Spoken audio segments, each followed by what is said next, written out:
How are you guys this morning? Good. Great. Good. We're just going to let him get settled, and this is probably different for me too. Everybody's getting out of their comfort zone this weekend. So I hope this all makes sense to you and you're blessed by it. At church, we always hear about people's testimonies. And I love hearing testimonies because they encourage me.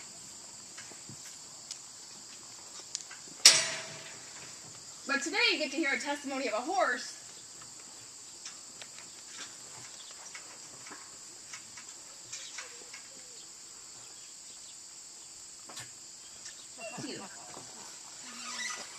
When he came, this horse didn't even have a name. And just share a little bit about this horse. He didn't like people at all. In fact, when I went and seen him, there was somebody that abused him real bad. What happened, they tried to make a rope course out of him in a couple days, I guess. And the story I heard even before this was that go off. The story that I heard before this, he was at some gal's house. Oh. He wants to be elevated already. Good. But we're not doing that yet, but thank you very much. You're a hoot. So anyways, he was at a lady's house, and for some reason, I guess she was scared of him, so she just turned him out to pasture. Okay, bring it here. He thinks I need my Bible. Okay, you're right, Snick. Bring it. Okay, pick it up. Thank you. I'm over here.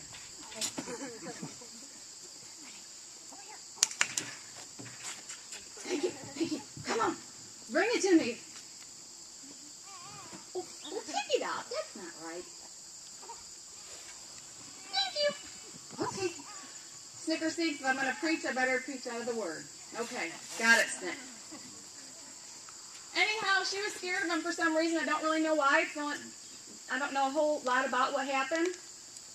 So this other gentleman that was a horseshoer seen him and thought he could make a profit off of him. So he gave the lady, said, I'll give you $200 for him. And the guy, just thought, well, I'll at least make that. I'll just take him to the sale. He goes for whatever. So then, to make a long story short, there was another guy that got a hold of him and tried to make a rope course out of him in a day. And those of you who took bull riding, how many of you took the bull riding lesson with my brother Brian over there, right? Well, bull riders always have spurs, right? Those spurs don't typically move. They're wired in. Did you guys see any of the spurs? Yeah. Did they see that? Yeah. Means they don't move. So this guy put bull spurs on him and raked him from here back. And I went to go see this horse, and the lady was very angry at her son, obviously.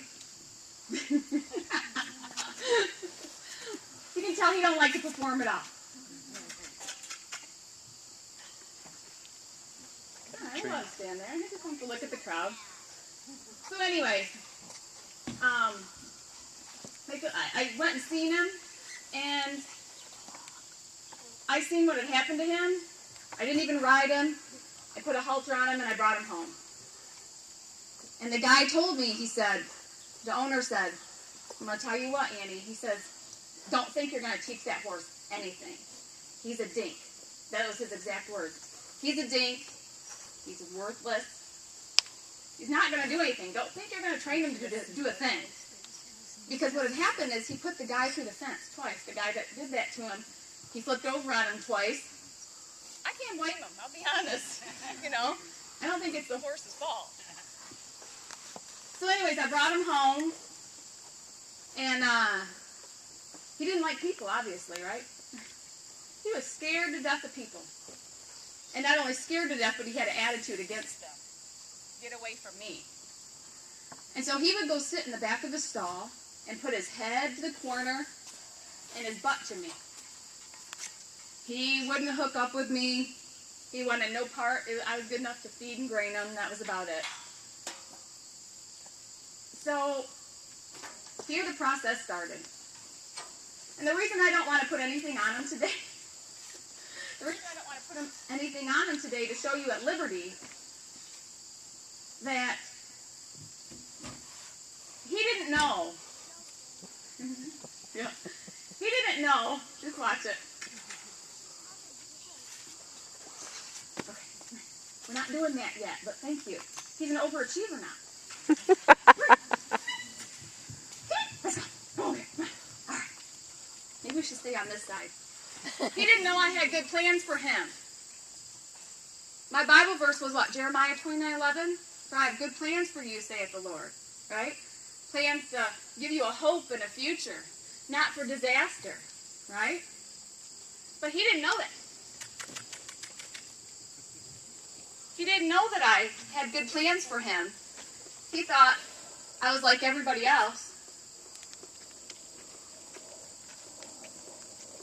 He thought I was like everybody else, that only abuse came from, or thought him worthless. So, in the olden days, cowboys used to do a lot with force. Roping horses, pinning them down, some awful things that, before we knew better. But just like the Lord, I think, in our lives, he looks down and he sees the potential in all of you. All you kids, he sees the potential in all of you. And he looks down and you know what he wants? He wants to have a relationship with you. That's all I wanted with this guy. He didn't know it though. I just wanted a relationship with him. I just wanted to show him that he could trust me. And that through trusting me, that we could do some pretty cool things together. But like I said, it was very, as a wild horse, and I think of all of us sometimes, and God speaks to me through my horses a lot, just like he spoke to the farmers through farming, fishermen through fishing. He speaks to me through my horses.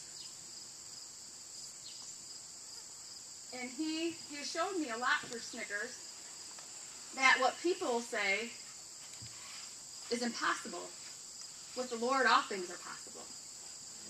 And if you guys got anything out of this week, I think one of the things this weekend, was that nothing is impossible with Christ. Through Jesus, there's nothing impossible. So I'm just going to work him a little bit and talk as I go. Going to let him move out. One of the big things that we're not doing that yet. Can you tell he likes his pedestal?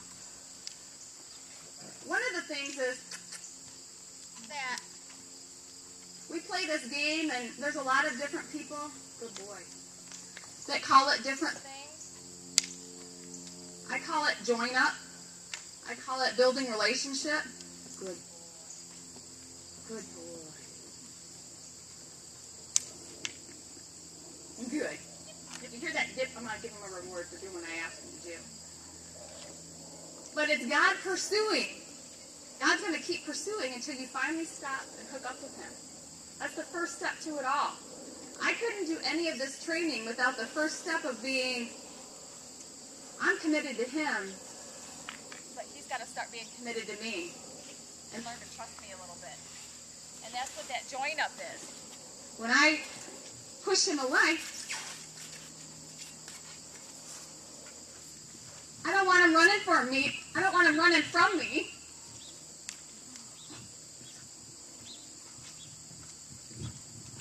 I want him running to me. And it took him a long time to realize that, wow, the benefits in a relationship is really awesome when you can run to me. And I think of like Jesus Christ as the ultimate horseman. He can take something that somebody says, you'll never do that. You can never do that. You'll never be that. And with training and love and trust. And I told the kids, I said, it all takes time too. A lot of this stuff didn't just happen overnight, but it takes time, and the more time we spend, the better, and the more trust we'll have. The reason I got this out is, do you think this horse was probably scared of something like this in the beginning? He absolutely was. He even seen something like this, and he was gone. But through trust, when we have trials in our life, we have things that don't make sense, we can stay calm in the storm. The storm can be just going around us. But if we have trust with the Master, trust with the horseman,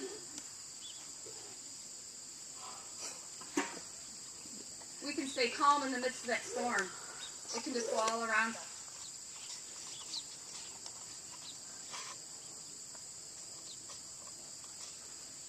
God can ask us to do things that usually are kind of a little odd, right? Being led in different directions. But we can trust the Master that what?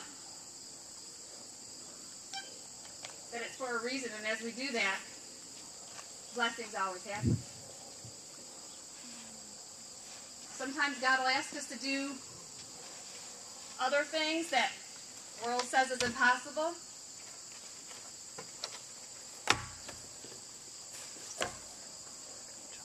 Put this one back.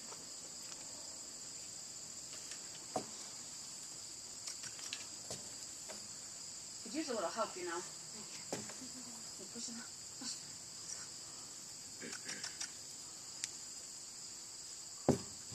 No, we're not going to go over. And sometimes we get a little mixed up on what God wants us to do.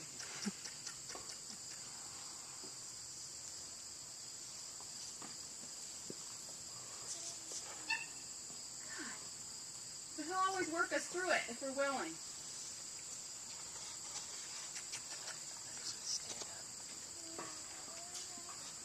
Sometimes God asks us to jump over barrels and we think, it's impossible.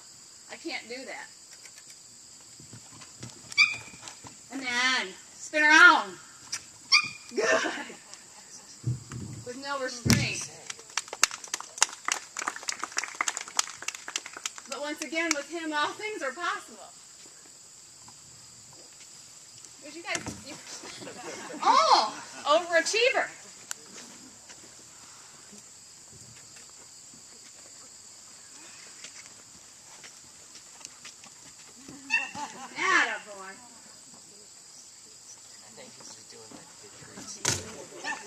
I'll take it.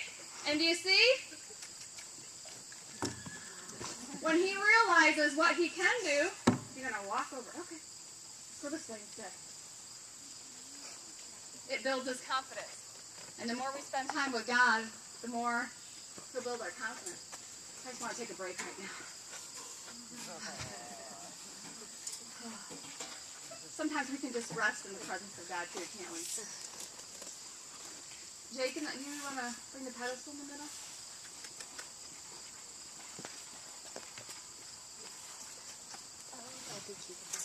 Wrong way.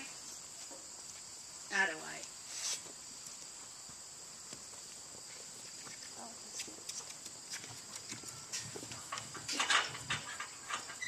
God's so cool we can enjoy Him. I have fun playing with my horses, as you all see. And you know, the biggest deal is relationship. It really is. You know, God created us for what? Have a relationship with Him. And the purpose is not to glorify us, but to really glorify Him. Good job. Now you gotta come around.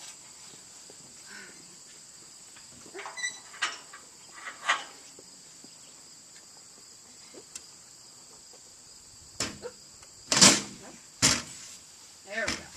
There we go. And to learn to trust. Sometimes we got to read God's cues and be patient. There we go. Here we go. Big horse being awesome. Bottoms up. Good job. Sometimes we feel like that too, don't we? That's a whole nother message. But the point of it all, when it's all said and done, oh, you want to do your pose? Okay. There we go. You had to pose. When it's all said and done, the relationship is number one. The first step steps to allowing God to really use you and to know the benefits? What are some of the benefits of joining up with God? Anybody tell me? What's a big benefit of joining up with God? With Jesus Christ. What is it? He'll heal your disease and heal. There's healing. Yeah. Salvation, right? We have a blessed assurance to go to heaven. Isn't that a big one? Right?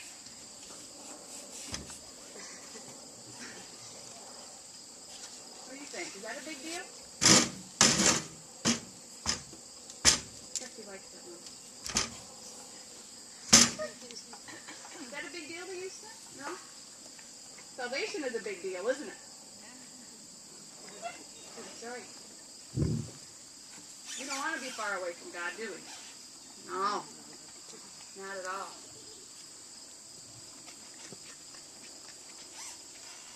So I want to challenge you guys, adults and children included. You know, a lot of this cowboy stuff is tough stuff, isn't it? The term was cowboy up, right? Getting over your fears. So we're going to have a time to see if any of you want to cowboy up today, to play join up with the Lord, allow Him to be the leader of your life.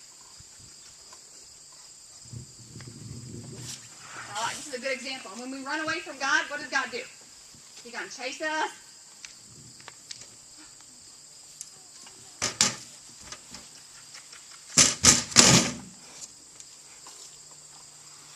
There we go.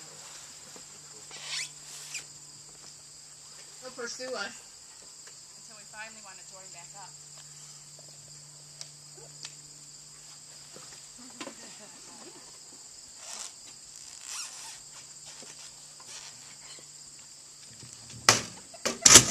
Don't want that one.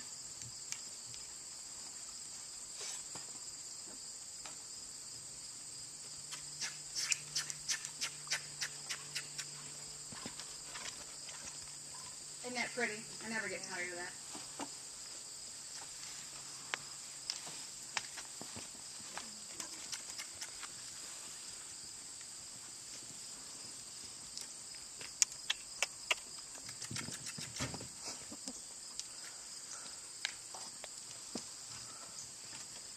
Good.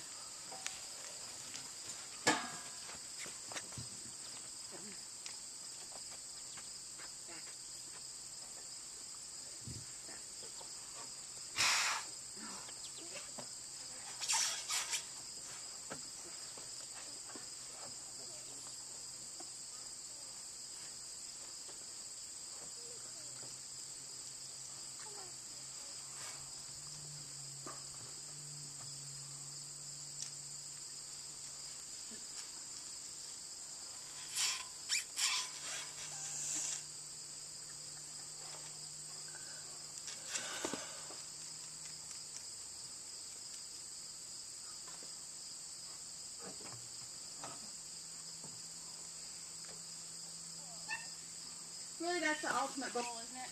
To bow down to the Master.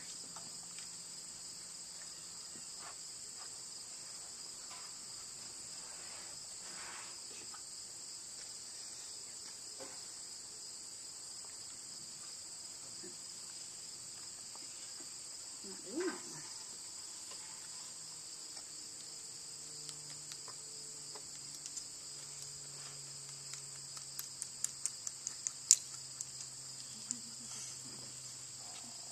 The idea is, you know, if we submit to God, there is absolutely nothing that's impossible. Even with a horse, just like us, he can take something, and as we submit to God, then Christ Himself can be elevated. And that He gets the glory for that. So I want to invite anybody now that feels like, you know, I'm ready. I'm ready to cowboy up. I'm ready to join up. I'm ready to join up with the ultimate horseman. Somebody asked me this week and they said, Annie, you know, how long does it take to their train. I said, it's never-ending self-improvement. And that's with my horse, and that's with me. Stop flying. Okay. Daily go. I made it. Made it. Sometimes you just gotta hang on. And sometimes you just gotta do that with God too. You gotta hang on, even if it doesn't make any sense. I forgot how much Shoshin I put on this horse. I slipped right off. So I'm going to have a time now. Any of you little ones, you adults, whoever it may be, if you're ready to join up to the Lord, I'm going to have you come on in the arena. Right now we're going to open the gate. I'll put a halter back on him.